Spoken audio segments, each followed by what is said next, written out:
Hello and welcome back to Code with Ibra once again. And in this lecture, I am going to teach you guys on how to use Z-index property in CSS. So when we say Z-index, it's a way of sending content behind or in front of another content in CSS. Okay, so that is what I am going to show you in this our lecture. All right, so let me walk you through. I have my index and then my star here as always, and we have linked it on the line 7. Okay, so let's start by creating a div, giving it a class called box1.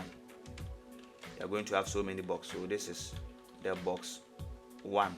Okay, and we are also going to create another div and give it a class of box2 with a content box2.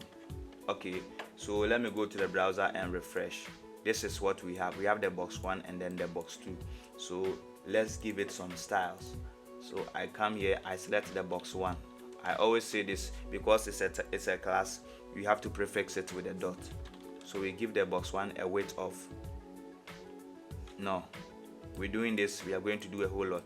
Let me select the box1, okay, and also select the box2 together, and let me give them a width of 200 pixels and a height of 200 pixels. Okay, they all have the same width and height, but when it comes to specifying the background, I'll have to specify a different background for each of them. So I have the box1 and then the box2. One thing about coding is you don't have to be repeating yourself. It's actually a bad programming practice to be repeating yourself. Okay, so we have to create box1 and then box2. We have selected them together, and then you see, instead of coming to give width and height here and width and height also here, we select them both together and we apply it for them, and that is all. But for the background, since they are not going to use the same background, it makes sense to select each of them individually so that we can specify the background we want to give to them. So the box1, like this, I want to give it a background of yellow, okay, and I want to give this one to a background of purple. Let me make this one blue. All right, and all of them I want them to have a color of white. So go back to the browser, refresh, and this is what we have now. Okay, this is what we have now. We see our box1 and then we also see our box2. all right, let's actually give them a text, a line of center to make it look good. All right, so this is what we have here, and let me show you a hack. All right, let me show you this hack. If for instance you want this box1, box2, you want it to come to the middle of the box, what you have to do is you need to specify a line height that is equal to the height of the box. Okay, so now the height is what? The height is 200 pixels. If we give it a line height of 200 pixels also, it will push the content to the center. But this is a hack, so look at what is going on. Line height, there's not a way of doing it, but it's just a hack. So line height is now 200. We refresh and you see Mr. Man is sitting at the center of the screen. All right, very good. Now let's go to the main reason why this lecture is here. So what we'll do is I'll specify position absolute. Okay, position absolute for all the content for the box1 and then the box2. So when I refresh, we are now seeing only the box1. Hello, do you know why we are seeing only the box1? We are seeing the box1 because the box2 is at the back of the box. Sorry, the box1 is at the back of box2. So because of that, it is not being shown. If we want the box1 to come in front, the property that we use is what we call the Z-index. All right, the Z-index. So now we see that the box2 is in front. Okay, so let me send the box2 back.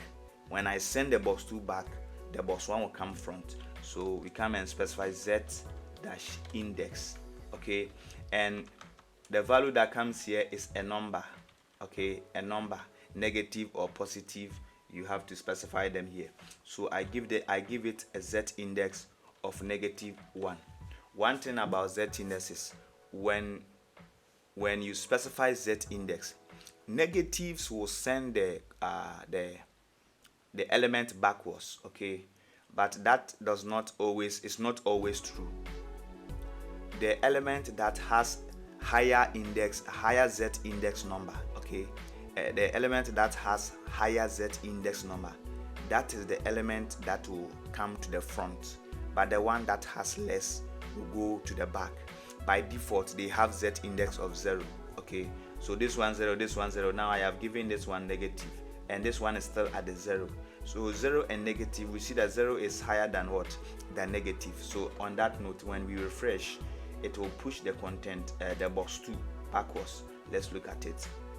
Very good. You see, now it has pushed the box 2 to the back of our page. All right.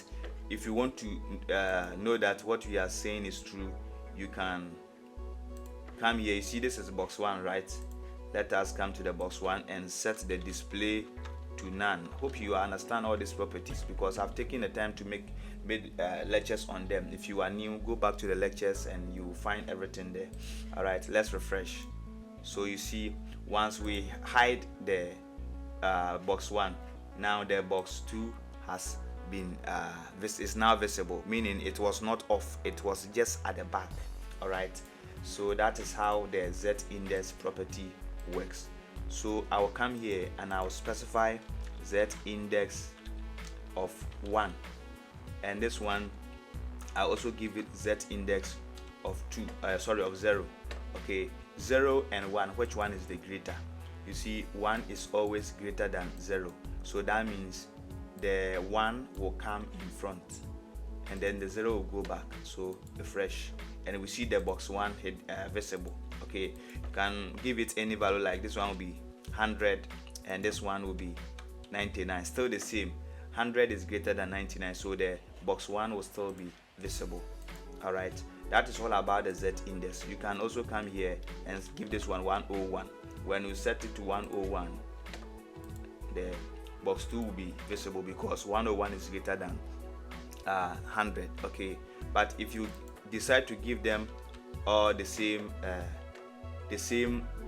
values, like 100, you refresh it and you see that the box 2 is the one visible.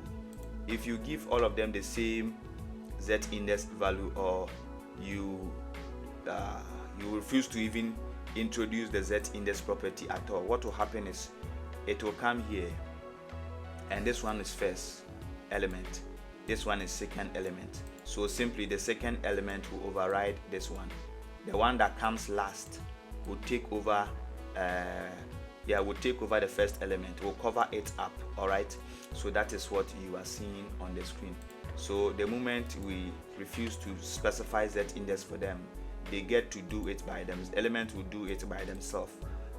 It's like an order. So this one is first and then the second, so the second will take precedence, higher precedence, and this one will be the one going to the back. All right, so that's all about z index.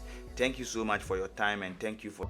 So this is something small that I want to share with you in this lecture, and we will meet in the next lecture. But I will ask you to kindly subscribe to the channel if you have not subscribed. Try and give us your comment. Let us know how you feel about this lecture, and if also I made a mistake, I will be glad for you to point it out to me, because we are also and always learning. Thank you so much, and see you in the next lecture.